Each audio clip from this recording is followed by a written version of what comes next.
Ramadan 2023 begins Wednesday 22nd March and ends Friday the 21st of April. Recent research shows many Muslims living with glaucoma do not use their prescribed medication during this period.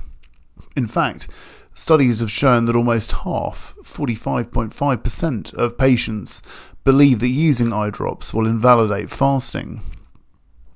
Excess eye drops can drain through the tear ducts and into the back of the throat.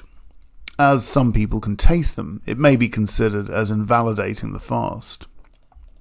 The charity Glaucoma UK, the British Islamic Medical Association, and the Muslim Council of Britain understand patients' concerns but are urging them to continue their treatment throughout Ramadan. The vast majority of Muslim scholars from all Islamic schools of thought say that eye drops whilst fasting are permissible, even if traces of taste or colour reach the back of the throat. They also warn that discontinuing eye drops, even for a short period of time, can lead to permanent sight loss, and so patients should continue taking eye drops. To avoid any excess drops draining through the tear ducts into the back of the throat, you can press down the lower corner of your eye by the nose. This blocks the duct and should stop anything reaching the throat. You can also take the drops between suhoor and iftar. So what is glaucoma? Well, it's a group of progressive eye diseases that occur when fluid inside the eye does not drain properly. This causes a build-up of pressure, which damages the optic nerve. As the optic nerve becomes damaged, vision is lost, usually starting around the edge of the field of vision, or peripheral vision. There are no early symptoms of glaucoma, and up to 40% of the peripheral vision can be lost without the patient noticing.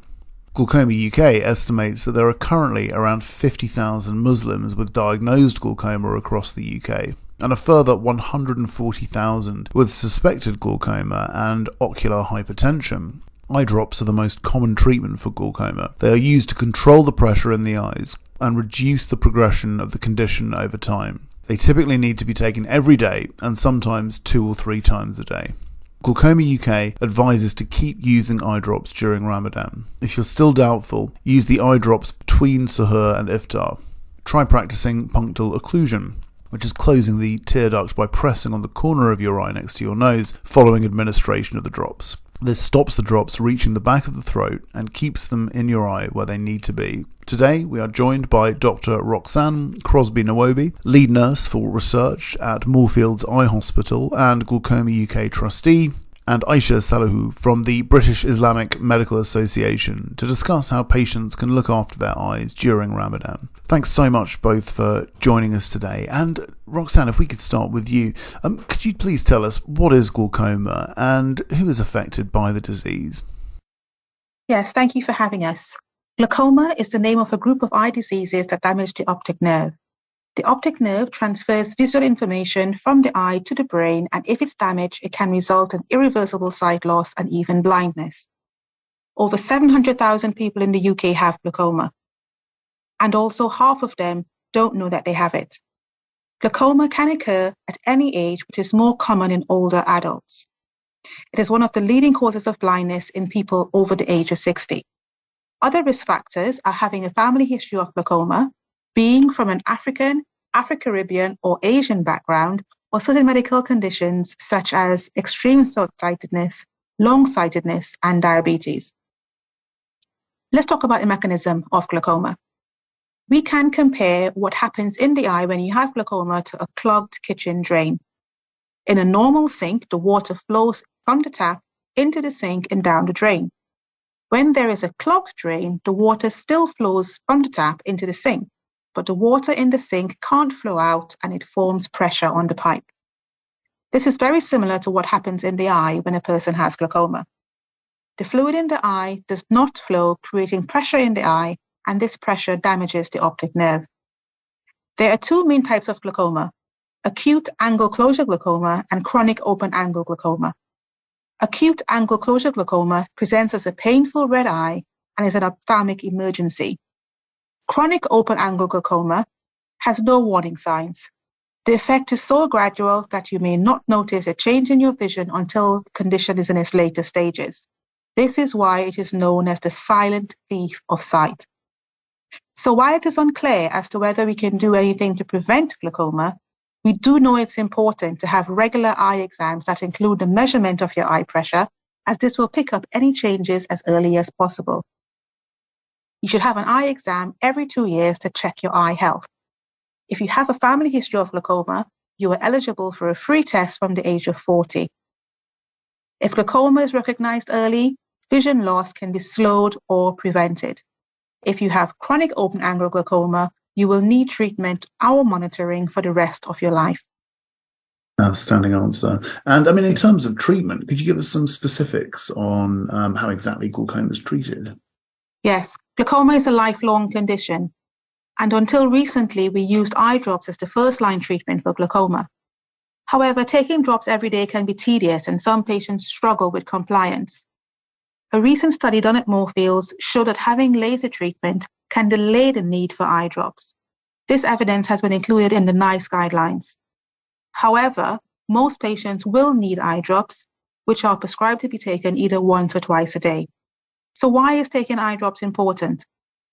The drops work on the inflow or production and the outflow or the drainage of the fluid in the eye. Some drops reduce the amount of fluid produced and some drops improve the drainage of the fluid, and this in turn reduces the pressure in the eye. To get the best effect of your nighttime drops, we advise taking it between 9 and 10 at night, or it can be taken a slightly bit earlier or later. For your twice daily drops, we recommend that these drops are taken between 8 and 9 in the morning and 8 and 9 at night. All medications have side effects, and some drops tend to sting or cause red, irritated eyes. If you experience any side effects, please let your eye health care professional know, as this can be treated. Please, please, please do not stop taking your drops without advice from your eye health care professional. More invasive treatments such as surgery may be considered for advanced glaucoma. Fantastic answer. Thank you very much. Very clear. And Aisha, over to you. What has glaucoma got to do with Ramadan? What's the link? So Ramadan is a holy month in the Muslim calendar where Muslims abstain from ingesting food and drink between the hours of sunrise and sunset. So what has this got to do with glaucoma? As mentioned before, one of the main treatments for glaucoma are eye drops. Some people that use eye drops report a taste at the back of their throat when they use their eye drops. And because of this, many Muslims worry that this will invalidate their fast, and so they skip or miss drops during the holy month. It's important to know that there are ways you can still continue to take your eye drops during the holy month. For example, by using the technique of punctual occlusion, which is where you press down on the inner corner of your eyes near to your nose whilst taking your eye drops. Or you could wait to take the drops during non-fasting hours. Another fantastic answer. Thank you very much. Aisha, could you please tell us why it's so important to continue taking eye drops during Ramadan? What's the message to listeners today? So the eye drops help with the drainage of fluid or fluid production in your eyes to prevent pressure from building up and causing damage to your optic nerve. If you continuously miss putting the drops, the pressure could build up, causing irreversible damage. So that's why it's so important to make sure you continue taking your eye drops every day of Ramadan and try not to miss any. Thank you very much. Another very clear answer. And Aisha, one more for you before we go back to Roxanne. What can patients do if they're uncomfortable using eye drops during fasting hours? What would your advice be? So if patients are still uncomfortable, they can take them between iftar, which is the evening meal, and suhoor, which is the morning meal. The important thing is just to not forget so that you don't cause any irreversible damage. Fantastic answer. And Roxanne, one more for you, please. Where should listeners go for more advice and information on glaucoma? What online resources would you recommend? Glaucoma UK is the largest UK charity dedicated to ending preventable sight loss due to glaucoma. We campaign to raise awareness so that glaucoma is detected early and can be treated. We also support patients to live well with glaucoma, and we fund sight-saving research. Please visit our website at www.glaucoma.uk for more information on glaucoma and for instructions on the proper way to administer your eye drops. And please share this information with your friends, colleagues, and loved ones.